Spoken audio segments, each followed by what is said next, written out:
What is the secret to unlocking your full potential? What makes your idols any different than you? How do you become the person you've always wanted to be in life? This is where you get all of your questions answered. My name is Justin Shank, and I sit down with some of the most epic individuals who are changing the world with their actions in business and in life. We discuss how they did it, why they pushed themselves, and more importantly, how they were able to focus on continuous growth to achieve their dreams. Welcome to the Growth Now movement. This week, I sit down with Liz Pineda. I had the opportunity to connect with Liz not only once, but twice at the thing down in Orlando where we were both speaking, and the information that she brought to the table for entrepreneurs and business owners is absolutely unbeatable, and you guys will quickly find out why I have her on the show. You see, Liz is somebody who helps coaches and consultants transform their knowledge into reoccurring income with more predictability and less overwhelm. She is the master of sales funnels. She is the master of lead generation, and she is doing an incredible job for some of the biggest brands and some of the biggest entrepreneurs in the world. In this episode, she shares her story of entrepreneurship, how she took that leap to truly live the life that she wants, but then she also leaves tips, tricks, and things that you can take away today to transform your business and begin to grow it. So obviously, sharing the stage with Liz, I knew from the very beginning that she was one of the most knowledgeable people in the business entrepreneur space, especially when it comes to sales funnels. That's why I know that I needed to bring her to you. So I'd like to make a quick announcement right now that Liz Pineda is going to be a movement maker at Growth Now Movement Live 2020. She'll be on the stage to share her knowledge. She will be there all weekend long to share her wisdom with you. Make sure to stop her. Make sure to pick her brain. But first, you got to buy your tickets. Head over to gnmlive.com. Get your tickets today because the price is going up soon. I'm also making an announcement here this week two new speakers are going to be. I think you guys are going to be blown away. This event will be a game changer. I'm really excited to have Liz there. So again, head to gnmlive.com, grab your tickets because the price is going up soon. Now, without further ado, let's get into the episode with Liz Pineda. Liz, welcome to the show. Hi, Justin. Thank you for having me. Yeah, this is going to be incredible. We met at the thing, my first thing. I think it was the second thing. Obviously, it's the event hosted by Terry Weaver. Yes. Obviously, this is one of those events that's high level, right? So, there's a lot of conversation of implement things that you can implement immediately into your business to change the game.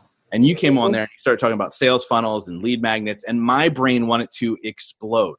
Number one, it's a space that I don't really know a ton about. I know just because I've witnessed it and experienced it from the outside. But two, the knowledge and the depths in which you know of this stuff is unmatched. And I've seen other people talk about it, and I've watched other online things about it, and it's unmatched. And so that's why I'm excited about this conversation, because I don't too often talk about business X's and O's, but we're going to give people that are listening so many great tips and tricks that they can take into their business. But first of all, let's take a minute or two and tell the people listening, who is Liz and how'd you get to this point today? Oh my gosh. Yeah. So I've been in this space for about since 2007. Wow. That makes me feel a little bit. That's a long time. So yeah, since 2007, I basically started, my mom had a jewelry business, and I was in college, and she wanted to sell more. And I'm like, well, I guess let's make a website. I didn't know how to make one, but I did. And, fast forward, I learned, oh my God, it was Dream something. It was like a coding. Dreamweaver. I have no idea how I learned it, but YouTube didn't exist at that time. So it was just a lot of Googling and reading. So I built her first website. Fast forward from there, I started getting people from college, hey, can you build me this and build me that? Then fast forward a little bit more, I discover SEO. Okay, so now I have a website. How do I bring people to the website? So then I started learning a ton about SEO, and I really got pretty good at that. And then again, referrals started coming in, and then all these people are on number one page of Google, and they're like, I'm still not making money with this website that's number one page of Google. What do I do? And then all of a sudden, Pandora's box opened. I learned about the word funnels. I'm like, what is this? And from there, I was hooked, right? Yeah. So for me, funnels is just a way that you can turn somebody from like, who the heck are you, to like, here's my wallet, take all my money. That's the way I define funnels. Yeah, and it's magical, and I've seen people truly do that. From I don't know who you are to yeah, sure, I'll pay you for whatever. Yes. And it's become this great. It's like a sales tool without having the one-on-one conversation. Yeah, it's like having a salesperson work for you 24/7 without paying overhead. Yeah, which is absolutely incredible. And so when you around what time did you discover funnels? So that was my first website was 2007. Around 2008-ish was SEO. 2010 was funnels. Yeah. Okay. So 9 years ago, which is funny because I didn't even know this thing existed until like 2 years ago, when everybody was already making millions of dollars on these funnels. But when I look at your journey too, you have an entrepreneurial story as well, which I find very intriguing with anybody that I talk to. Is like, why would you chase this dream that can sometimes be a nightmare, depending on how you're looking at it and what are you loving about it, what are you not loving about it? Oh, yeah. What was the transition from I'm going to work in this corporate job to no, I need to get out of this and I need to be my own boss? Why did you transition? That's a good question. So you would be surprised to know that I have a bachelor's degree in finance. I don't even know. Like, I remember turning in my paper, my final, and I'm like, what the heck am I going to do with my life? Like, I don't want to do this. So anyway, there was this company that went to my university, and they were recruiting. It was Accenture. It was a consulting company. Didn't have anything to do with finance. They told me like, okay, so we're going to teach you whatever you need to know. Just know that you're going to be a consultant and that you're going to have different projects. You're going to meet different people. You could travel. And I'm like, perfect. This is like my ticket. Because if you get to know me, I'm a person that can't sit still. And I know now my daughter is like a duplicate of me. And I'm like, stop walking. And I'm the same way. So when they told me that, right, different people, different projects, traveling, and that's exactly what I wanted. So I went there, I started working. It was crazy. I started working in the IT department, and it was not necessarily IT, like computer fixing. It was like, we were building software for people or for companies. And, I got to see a bunch of like the project management, all this stuff in the back end, and how they go from just the area being just a consultant to really taking over an entire department and helping the company and whatever they need. So I learned a lot in there about project management and sales and really just getting to point A to point B in terms of a software development. That's huge. Yeah. So then fast forward, I went from Accenture to a local, because then I met my husband, and then I started having kids, and I needed less travel, obviously. So this was a more local company doing pretty much the exact same thing. And then it came a time where I was just, it was the routine. And I remember I told you I can't sit still. Yep. Even though it was different projects, different things, it became the same thing. And a lot of people mind-numbing work. Right. Like, man, I wish, I was even thinking to hire an outsider, teach him what I knew in the back end, and then pay him with my paycheck. And I'm like, no, I'm going to get I can't do that. Wait, that right there is the perfect example as to why you're an entrepreneur now.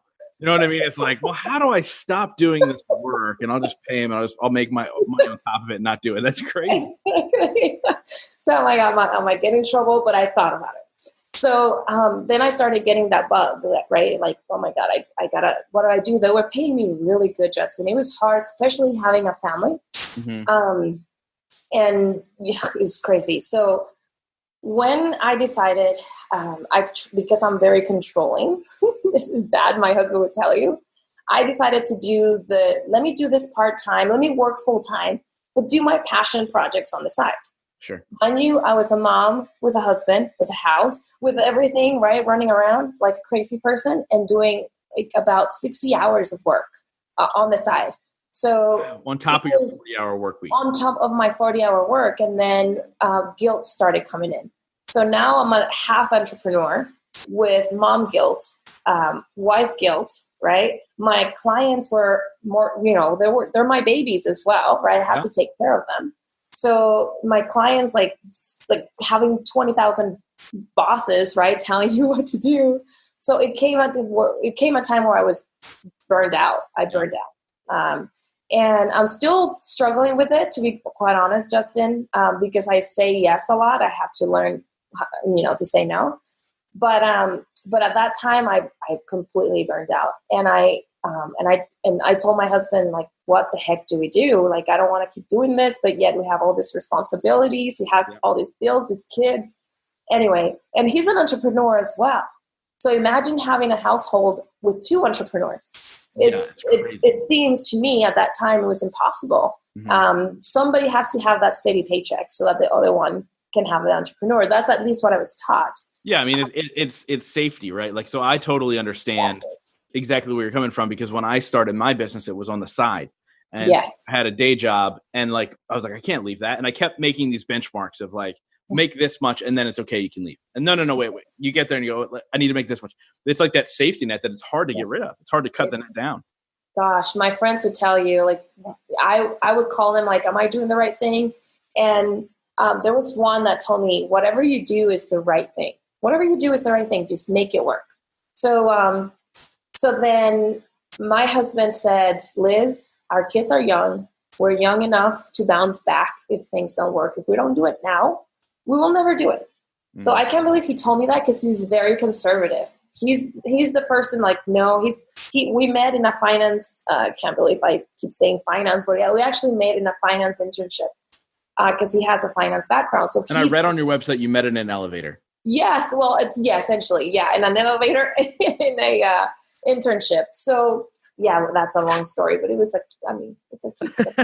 Anyway, so he's and the fact that he told me that, it meant to me, like, wow, he trusts me more than I trust myself. That's really cool, but I have to trust myself. So we I took the leap, and that was very recent, Justin. It was about a year and a half ago that I actually took that leap. And I can't believe this life. It's awesome. It's scary. It's ups, it's downs, but I can never see myself going back to how I was, especially the burnout, especially that 9-to-5 thing. And I command my family, because I come from a very conservative family where when they learn that I'm not working a 9-to-5, they think I'm still unemployed. That is amazing. One of my aunts, she's like, oh my God, what are you going to do? You're unemployed. I'm like, I'm making more money than I'm actually making back then, and more time, right? Because to me, time also is money. So yeah. And it's so funny too. Like, I had lunch. How much of these similarities? I mean, my family has always supported me fully. Like, it's never been whatever. But I had lunch with my dad this past weekend. I was down in New Jersey visiting family, and I told him how much I was making, and he was like, "What?" He's like, "Really?" He's like, "I thought like you were just still struggling." And I'm like, "No, like why is that the perception? Because I don't drive in a Bentley, like all of a sudden I'm struggling." Yes. It's like, it's very, very bizarre, but to be able to go out and reap the benefits of being an entrepreneur and grow this thing with a family that's conservative. Not that they're not supportive, but they're not quite understanding of it. Where do you think that came from? Like, why did you take that jump? Honestly, I got to give it to my husband. I wouldn't have made it like that jump if it wasn't for him. And we fight, we bicker just like any other couple. Sure. But that time he really showed me like just a level of love that I've never felt because of that trust. Like he knows that if I say I'm going to go there, I'm going to go there and beyond. And it just gave me that level of confidence that even though like you said, my family supports me 100%. They're just worried, and the protection, right? They want to make sure I do that. So I always I did my toes in the water, but never jumped. And my husband jumped with me. So I made it. Honestly, I just made that leap because of him, and I will thank him forever for that. But it's just confidence at the end of the day, knowing that you have control of your thoughts, your mindset is huge, and your time. You have to me, I still struggle with time management. But it's because, again, my kids are just, one day they're sick, the other day they're jumping and breaking a leg. So it has to be flexible enough, but still I have to learn how to control it. Yeah. Do you ever do that thing where like you work just because you feel like you're supposed to be working, even though all the work is done? Yes. Like I feel like I do that all the time. And I'm just like, I don't have to be doing this right now at 11 o'clock at night. There's zero reason for me to do this. Right. But you almost feel like this pressure of what if it all goes away? Yes. Everything's on your shoulder. If everything, if you die, like everything will, die with you. Certainly. And one thing that has helped me, and I learned this from a different conference, her name, I can't remember her last name, but she struggled with a lot of time management too. And she said that all she did to help with that is at 4:00 or whatever time that she set for that day, she set herself a meeting that says, "Good job, you're done." And I kind of stole that. That's what I'm doing right now. And because I need to pick up my kids here in about 20 minutes, that's when I have, "You're done, good job. Now enjoy." Because as an entrepreneur, sometimes we forget that there's just the little times that we can get to enjoy the fruits of our really hard work. Yeah. Because it's a lot of hard work and ups and downs and employees and contractors and clients. It's a lot that we think about. So sometimes it's hard for us to be present, but it's important for all of us, right, around us. Yeah. So we were talking before I hit record, and we were talking about funnels and lead magnets and all the things that you specialize in, like the things that you are a baller at. And I told you how much it creates anxiety for me. It freaks me out. I can go create content. Like I told you what I was working on, and I can go create these things. But it's the implementation. It's like the doing, it's the X's and O's that scare me, because I am very much big picture, not nitty gritty. So what is it about you that you're like, you zeroed in on this funnels thing and you became the master?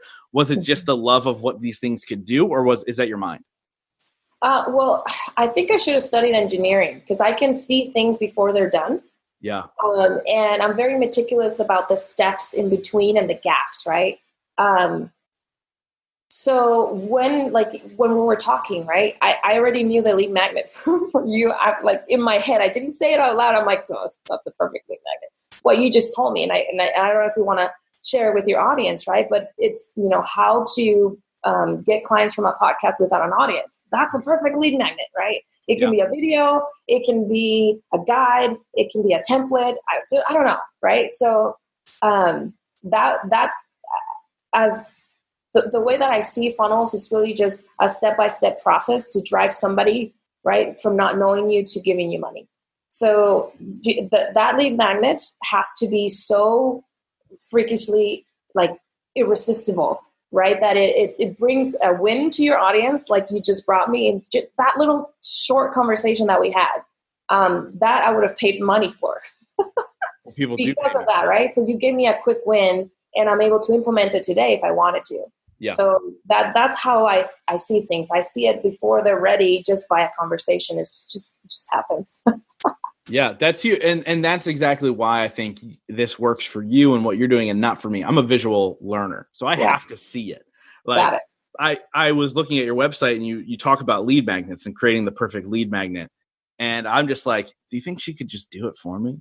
I kind of know what I'd want on there. I'd kind of, you know what I mean? But at the same time, I don't know how, it's hard for me to just put it there. It's very strange how my brain works and your brain works. And yet we're both successful entrepreneurs in our own rights. And it's just what? It's just so weird. And I think it's a perfect example to let people know that are paying attention to this conversation. Is you don't have to be a specific way to do something. You just have to be really good at one thing. And you can kind of build a business around that. And that's really what you've done, right? And you were able to work with some amazing people. And, Mike Kim is somebody I respect on all levels, and he's given me so many great ideas, but he talks worlds of you, right? And so Mike was on my show, and my audience was like, this guy's the best. You need to have him on again. This content was amazing. Yeah. And I did do the rapid fire questions with him, and he had one of the best answers I've ever heard in my life. But if Mike says yes, that Liz is the person to do this, then you know what you're talking about, right? And I think that's a great testimony for you, just to go off of that, right? And so I want to talk a little bit about implementation of these things for people, the entrepreneurs that are paying attention that may have even tried it before and it didn't work. Like, what is the key? Is it? I mean, it's probably the lead magnet. But what's the key to getting people into your funnel? How do you do it the right way in order to get people to click and start with you? Yeah. One of the biggest things is a lot of people are going to tell you need to know your audience. Like, you need to become your audience in order. The easiest way that I can tell you is think about your best client to date, right? What was that first problem that before they knew you, what were they thinking about? In your case, in the example that we had, the conversation that we had about podcasting, I didn't even know what to write about or what to talk about in my podcast. And you're like, you don't even need to talk about it. You just use it for client getting, exercising. So in general, you have to know your audience enough to become them. When they wake up, right? What is something that you can solve for them quickly? That's the best question you can ask yourself. What is something that with your expertise you can solve for that person in their state of mind quickly? I had a mom. She's called the mom entrepreneur. So she is the mom of mom entrepreneurs. That's what it is, right? So she had a lead magnet or a funnel that started with, here's a guide on how to gain 10 hours or something like that. And I'm like, it's a good one, but I want it to be great. So what if I put myself in my own shoes of moms, right? And I said, all I want is to take a shower, like without any interruption. So that's something that's quick, actionable, that she can solve in one day. And she created a lead magnet, like literally like that, how to take a shower in peace without giving kids technology or something like that. It was around that. Yeah. And the thing was so irresistible, right? Her email list grew almost overnight because she's solving something fast. So if you can think of your audience and how you can solve something fast for them, that is one piece of a bigger journey in your service, then that's the best lead magnet that you can think of. Yeah. And so, I mean, and that's so key to be like, what are you, and it was kind of what I just talked about right before. It's like, what's the one thing you're really good at? And then that's what you should help people with. Right. And I think that evolves with people over time. And, I talked about how I want to skew away a little bit from the podcast stuff and get more into business and mentorship and all those things. But that's also my evolution. Like, I did it first and now I want to teach other people how to do it. Right. Where there's so many people now doing it and they're teaching, but they've never actually done it themselves. Yep. That's all. I want to do a whole episode on that with all the haters, because I'm so angry right now about it. It'd be a funny conversation to have. But with all that being said, like, that's just one piece.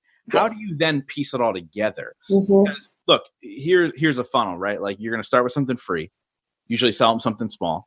Then you're going to sell them something bigger. And then the one that pops out of the bottom, that's your biggest client that's buying your biggest thing. Yeah. So how do you have that all flow? Like, how would somebody even know if it flows the right way? Yeah. Question? Yeah. So the way that I think about it is, when you give somebody a lead magnet, you're going to solve a problem. But because you're solving that problem, they're going to have another one, right? So if we go to the mom example, right, the shower. So now that she takes a shower, how can you have the house ready with the kids in there, for example? So join my webinar so I can just give you the guide on how to right? So you're taking less time from them with the lead magnet. You're solving a smaller problem. Then you're taking more time. The next step is you take more time from them. With time, right? It's the currency. Right. And you show them a solution to a bigger problem that's still related to that first one.